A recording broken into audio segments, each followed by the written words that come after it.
तो दिल्ली में राहत की बारिश जो है वो आफत बनकर बरपी है, लेकिन दिल्ली में जल भराव पर सियासत भी गर्मा गई है। बीजेपी का आज आम आदमी पार्टी पर लगातार बीजेपी हमला बोल रही है और इस बीच आपको बता दें कि प्रगति मैदान में टनल में पानी भरने पर यहां पर बीजेपी की तरफ से जोरदार हमला आम आदमी पार्टी पर किया गया है।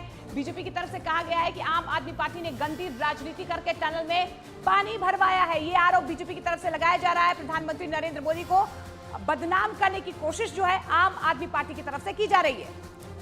तो बारिश पर भी सियासत लगातार जारी है, लेकिन पूरी खबर क्या है सबसे पहले आपको जल्दी से बता देते हैं। देखिए, भारी बारिश की वजह से प्रगति मैदान टनल में जो है पानी भर गया, जिसके बाद सियासत लगातार जारी है। भारतीय जनता पार्टी ने आम आदमी पार्टी पर टनल में पानी भरवाने का जो है आरोप लगा दिया है। दूसरी तरफ आम आदमी पार्टी पर पीएम मोदी को बदनाम करने की साजिश का आरोप भी लगाया जा रहा है। और चौथी तरफ पीएम मोदी ने जून 2022 में इस टनल का उद्घाटन किया था, जिस पर अब सियासत लगातार जारी है।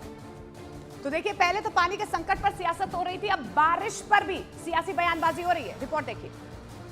जल भराव के मुद्दे पर राजनीति भी शुरू हो गई है। जल भराव की वजह से प्रगति मैदान टनल बंद करने के बाद बीजेपी ने वीडियो पोस्ट के जरिए निशाना साधा और आम आदमी पार्टी पर टनल को पंप लगाकर पानी से भरने का आरोप लगाते हुए पीएम मोदी को बदनाम करने की साजिश करार दिया। कुछ घंटों की बारिश दिल्ली में हुई और उसने पूरी दिल्ली को पानी पानी कर दिया। कई ऐसे बड़े टनल्स हैं जो पुल हैं, वो सब इसी तरीके से भरे हुए हैं। उधर कांग्रेस नेता उदित राज ने बीजेपी पर हमला बोला और आम आदमी पार्टी को बारिश को लेकर एहतियात बरतने की सलाह भी दी। पार्टी की भी जिम्मेदारी है, जो एनडीएमसी का एरिया है, एमसीडी का एरिया है, और उन्हें मालूम था कि बड़ा भारी वर्षा होने वाली है, तो एहतियात उनको बरतना चाहिए था। तो वहीं रोहतास नगर विधानसभा में पानी भरने के विरोध में बीजेपी विधायक जितेंद्र महाजन धरने पर बैठ गए।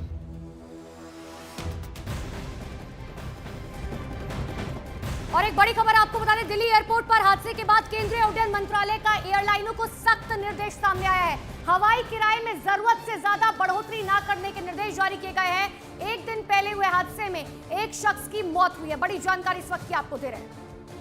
तो दिल्ली एयरपोर्ट पर जो हादसा हुआ है उसके बाद से अब जो है फॉर्मेट में चेंजेस हो रहे हैं, लेकिन खबर क्या है, क्या कुछ एक्शन जो है सरकार की तरफ से लिए जा रहे हैं। दिल्ली एयरपोर्ट पर हादसे के बाद नागरिक उड्डयन मंत्रालय ने दिशा निर्देश दिए हैं। उनकी तरफ से साफ तौर पर कहा जा रहा है कि हवाई किराए में जरूरत से ज्यादा बढ़ोतरी न करने के निर्देश दिए गए हैं।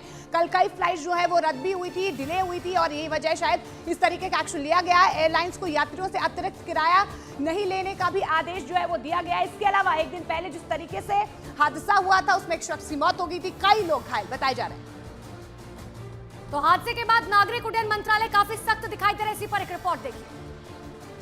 केंद्र सरकार ने एक दिन पहले दिल्ली के इंदिरा गांधी एयरपोर्ट पर हुए हादसे की आड़ में एयरलाइनों के बेजा मुनाफा कमाने की कोशिश पर पहले ही कैंची चला दी।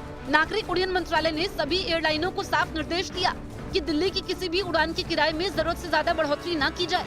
एयरपोर्ट के टर्मिनल 1 की छत का कुछ हिस्सा गिरने से कुछ वक्त के लिए सारा कामकाज दूसरे टर्मिनलों पर शिफ्ट करना पड़ा था और कई उड़ानें भी रद्द हो गई थी। ऐसे में केंद्र सरकार ने एयरलाइनों को निर्देश दिया कि उड़ानों को रीशेड्यूल करने के लिए यात्रियों से अतिरिक्त किराया न लिया जाए।